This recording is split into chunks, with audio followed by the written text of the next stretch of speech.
Bismillahirrahmanirrahim. Assalamu alaikum. Welcome to my YouTube channel DNA Decode with Ijaz. So dear students, according to new syllabus 2026 में FSC biology part 2 में new book में आज जो हमारा first lecture है वो chapter number first से thermo regulation and osmo regulation इसको हम डिस्कस करेंगे.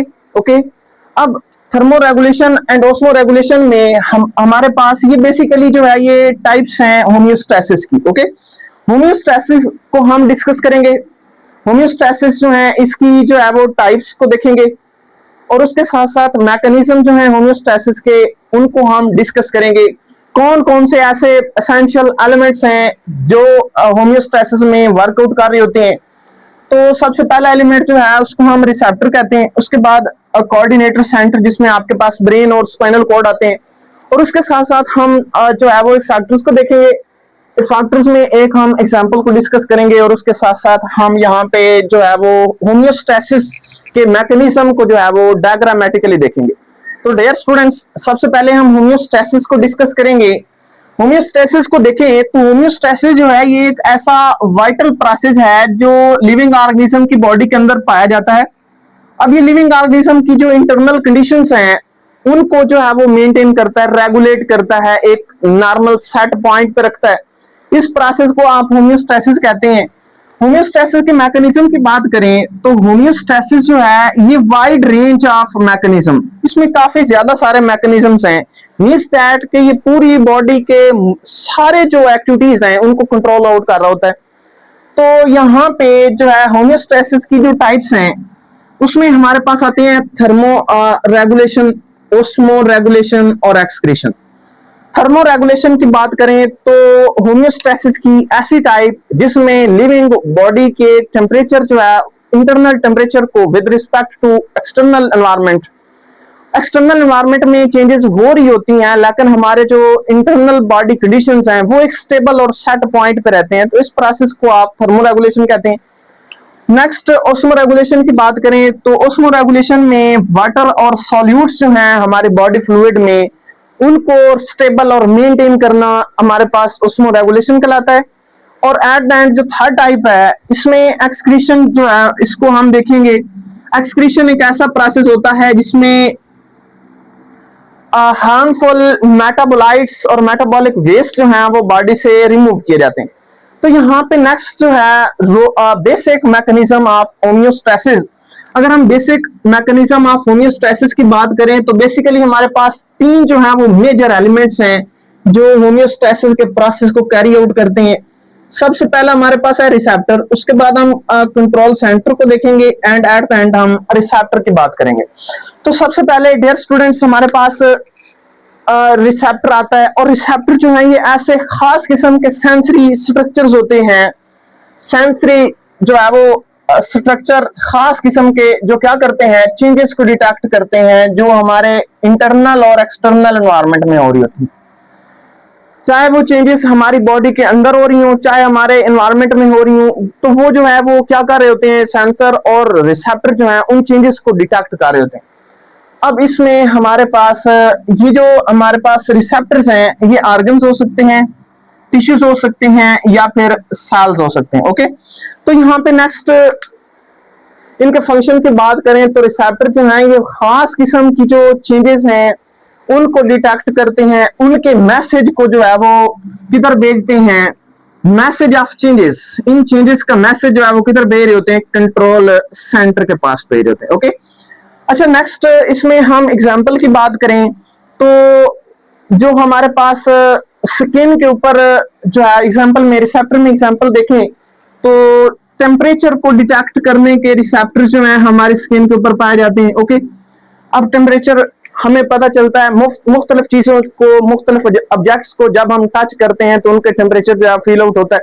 तो बेसिकली इनको हम किससे चेक कर रहे होते हैं, रिसेप्टर से चेक कर रहे होते हैं. ओके, टेम्परेचर कम है या फिर ज्यादा है. ओके, और रिसेप्टर जो है हमारे ब्लड वेसल्स में ये क्या कर रही होती हैं, डिटेक्ट द ब्लड प्रेशर को डिटेक्ट कर रही होती हैं. नेक्स्ट अब ये जब डिटेक्शन हो जाती है खास किस्म की चेंज की, चाहे वो इंटरनल एनवायरनमेंट में हो, इंटरनल बॉडी में हो, चाहे वो एक्सटर्नल एनवायरनमेंट में हो, तो यहाँ पे इस मैसेज को जो है वो कंट्रोल सेंटर की तरफ भेजा जाता है। अब ये कंट्रोल सेंटर जो है ये क्या है, तो कंट्रोल सेंटर जो है ये इंफॉर्मेशन को रिसीव करता है रिसेप्टर से, उसके बाद इस इंफॉर्मेशन को प्रोसेस करता है और प्रोसेस करके खास किस्म का मैसेज जो है वो किधर भेज होता है इफेक्टर्स के पास। अब ये जो आपके पास कंट्रोल सेंटर है, इनमें आपके पास ब्रेन आता है, स्पाइनल कॉर्ड होता है, ओके, और एंडोक्राइन ग्लैंड्स आते हैं। तो डियर स्टूडेंट्स, नेक्स्ट हम जो है वो कंट्रोल सेंटर के फंक्शन की बात करें, तो जो मैसेज कंट्रोल सेंटर से आ रहा होता है उसमें प्रोसेस्ड इंफॉर्मेशन होती है, और वो प्रोसेस्ड इंफॉर्मेशन जो है ये हेल्प करती है हमारे इंटरनल बॉडी कंडीशंस को क्या करने में, मेंटेन करने में, रेगुलेट करने में, और एक नॉर्मल रेंज में रखने के लिए। ओके, अब ये जो आपके पास जो है कंट्रोल सेंटर से मैसेज आया है, इसमें रिस्पॉन्स कैसे शो करना है, तो ये मैसेज जो है वो किसके पास जाता है, इफेक्टर्स के पास। इफेक्टर्स जो है खास किस्म के जो है बॉडी पार्ट्स होते हैं, क्या है, बॉडी पार्ट्स, खास किस्म के स्पेसिफिक बॉडी पार्ट्स हैं जो रिस्पॉन्ड करते हैं। मींस दैट कि ये क्या बना रहे होते हैं, रिस्पॉन्स बना रहे होते हैं। क्या बना रहे होते हैं, रिस्पॉन्स।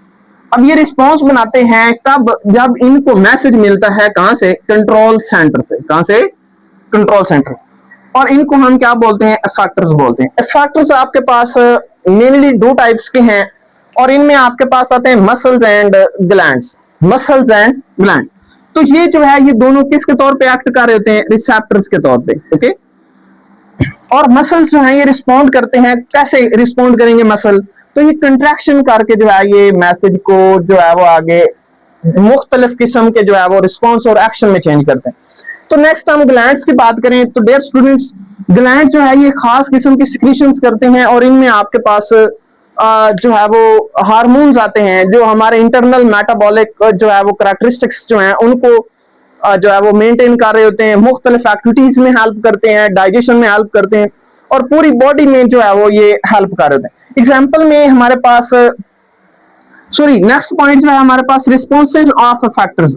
फैक्टर के जो रिस्पॉन्स हैं ये हमारी बॉडी के जो सेट पॉइंट है इसको मेंटेन कर रखते हैं। ओके, इसमें हम एक मिसाल पढ़ते हैं, एग्जांपल पढ़ते हैं लो टेम्परेचर की। अगर हमारी बॉडी का टेम्परेचर जो है वो नॉर्मल से लो होता है तो कंट्रोल सेंटर जो है और जो होम्योस्टेसिस है ये उस मैकेनिज्म को हमारे जो है वो लो टेम्परेचर को कैसे जो है वो स्टेबल करता है। तो यहाँ पे हमारे पास जब लो टेम्परेचर होगा तो फैक्टर जो है इन द स्किन, मसल्स जो है वो क्या करेंगे, शिवरिंग करेंगे। मसल क्या करेंगे, शिवरिंग करेंगे।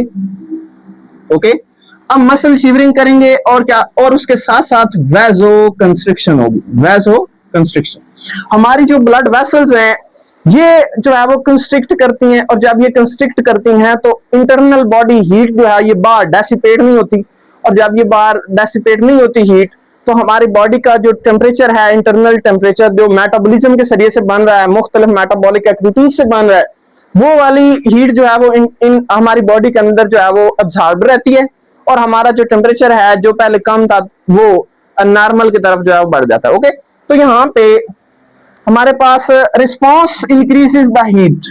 ये रिस्पॉन्स क्या करता है, हीट की प्रोडक्शन को बढ़ाता है। उसके बाद बॉडी टेम्परेचर हमारा बढ़ता है तो किधर किधर पहुंच जाता है, सेट पॉइंट में। तो डियर स्टूडेंट्स, जो हमारे पास बेसिक मैकेनिज्म है होम्योस्टेसिस के, इसको हम डायग्रामेटिकली देखें तो ये आपके पास होम्योस्टेसिस या फिर एक सेट पॉइंट है, ठीक है, जो हमारी बॉडी के अंदर वर्क कर रहा होता है। तो यहाँ पे हमारे पास ये नॉर्मल कंडीशन है। नॉर्मल कंडीशन से जो है वो मुख्तलिफ एक्टिविटीज और मुख्तलिफ प्रोसेस डाउन जाएंगे तो इसको हम इम्बैलेंसमेंट कहेंगे।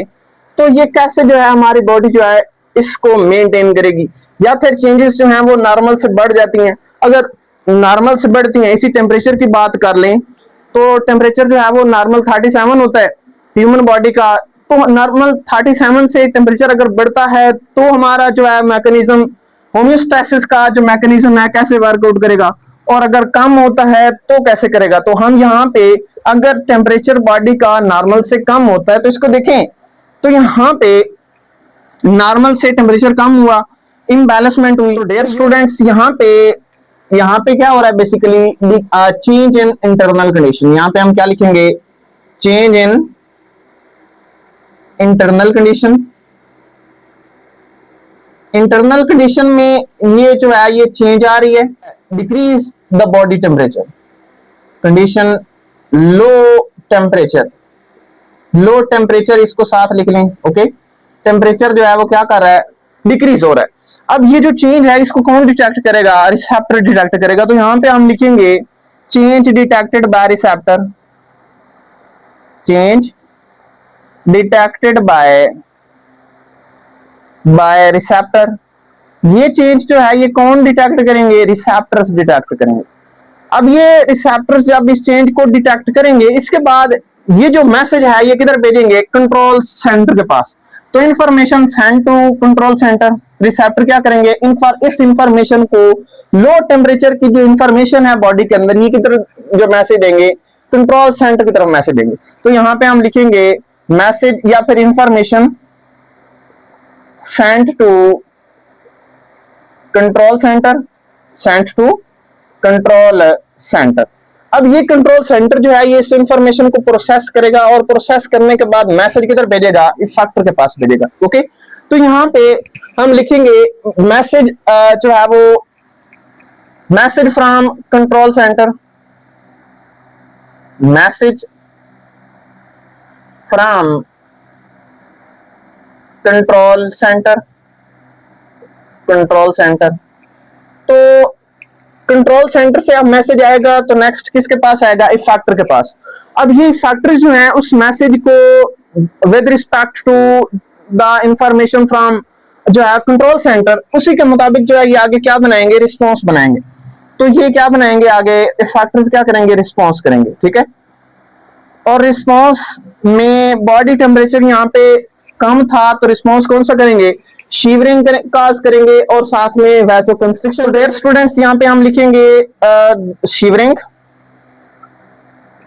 Shivering and vasoconstriction.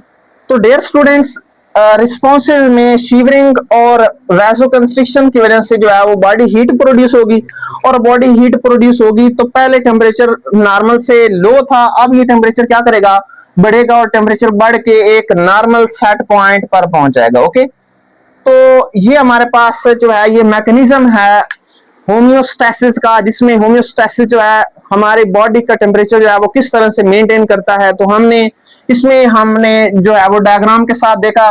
तो dear students, FSc biology part 2 new syllabus के मुताबिक चैप्टर फर्स्ट में आज हमारा जो पहला लेक्चर है वो कंप्लीट हुआ।